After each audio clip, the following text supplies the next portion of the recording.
Fan theories are always a little far-fetched and weird, but they're especially fun to put together for horror movies since they tend to be an exercise in either explaining or escalating the pre-existing creepiness. And while a good amount of them are inevitably ridiculous, the horror genre does throw up a handful that are at least worthy of a proverbial chin scratch. As such, I'm Ben from Whatculture, and here are 8 horror movie fan theories that make the films even creepier. Obviously, there are spoilers ahead. Ooh, scary. Number 8. Dewey is the third killer. Scream. After a woman named Maureen allegedly has an affair with Billy Loomis's father and subsequently splits up his parents, Billy and his best friend Stu take it upon themselves to murder her. Fair enough. They then set about slicing their way through their schoolmates until they can get to her daughter Sydney as well. Also sounds reasonable. All goes to plan until Billy gets thrown in jail after Sydney accuses him of attacking her. Yet despite clearly being a suspect and evidence putting him at the scene, he's released the next day. Why? Because Officer Dewey is on the case, or something. The theory goes that Dewey, who's always been a little obsessed with Sydney, snaps and helps Billy and Stu with their murderous rampage when his advances are rejected. A theory backed up when his sister is brutally murdered later on without him even batting an eyelid. Normal behavior, that's fine. Number 7. Childs is the monster because he drank gasoline. The Thing. After spending the entire film watching the creature strategically shapeshift its way through a murder spree, it finally comes down to Childs and MacReady waiting it out in sub-zero temperatures to be rescued.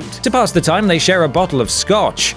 Or is it scotch? Having just watched MacReady make Molotov cocktails using the same type of bottle he hands Childs, it's possible that MacReady was testing his pal to see if he's actually hanging out with the Thing. Childs, the intergalactic homicidal space alien, has no reference point for taste and happily slurps it down. Plus, as soon as Childs takes a drink from the bottle, the music score rises again. Throughout the film, the score is the telltale cue for unpleasantness. Number 6. The boy is sacrificed to save everyone else. The Mist. Stephen King's The Mist is actually rather straightforward. A group of people, including our main protagonist David, are stuck inside a grocery store after a thick mist envelops everything around them. And as if that wasn't enough, a squid-like creature then starts picking them off one by one. Typical. As tensions grow, one of the more unhinged occupants of the store concludes that God requires a sacrifice to save them from the evil surrounding them, and picks out David's son as the sacrificial lamb.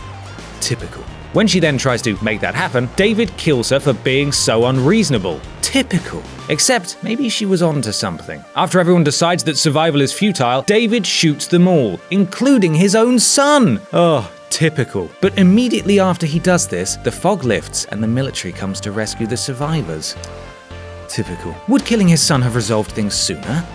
Well, I suppose you could call him a father who dragged out a scary fog monster attack by not killing his son sooner for whackers. # father who dragged out a scary fog monster attack by not killing his son sooner for whackers. Sorry, editor, for that. Number 5. Eugene is Billy from Black Christmas. Behind the Mask. The Rise of Leslie Vernon. As the title implies, this film goes behind the scenes, using a mockumentary format to show our favorite violent psychopaths target their victims and execute seemingly supernatural acts. With some assistance from veteran slasher villain and friend Eugene, it follows Leslie Vernon, an up-and-comer on the teen murder scene, and who's at some point presumably graced the cover of Teen Murdering Monthly. But where did Eugene acquire his skills? Well, he's actually Billy from Black Christmas, one of the very first slasher films, and the one that originated the idea of the serial killer mysteriously disappearing at the end. Number 4. The aliens are actually demons. Signs. At first glance, Signs appears to be just another of M. Night Shyamalan's pseudo-horror movies that relies entirely on a naff and predictable twist ending. When aliens invade Earth, we learn through sheer coincidence that water hurts them, so our stars splash the aliens right out of their home, and the world, it would appear, is saved. Except it's actually about demons coming to Earth. The only reason we think these are aliens in the first place is the appearance of those classic crop circles and the traditional alien-like proportions of the life forms. Not only do we not actually see any UFOs or other alien technology, but we're treated to religious iconography around every corner. The entire plot of the movie centers around a priest rediscovering his faith and eventually dispatching evil using glasses of holy water. Number 3. Dr. Sam Loomis is Sam Loomis from Psycho. Halloween. The most logical explanation for Donald Pleasance's character sharing the name of Janet Leigh's boyfriend from Psycho is that John Carpenter simply wanted to pay tribute to the famous Hitchcock film, while also giving a wink and a nod to viewers who recognized Jamie Lee Curtis as Janet Leigh's daughter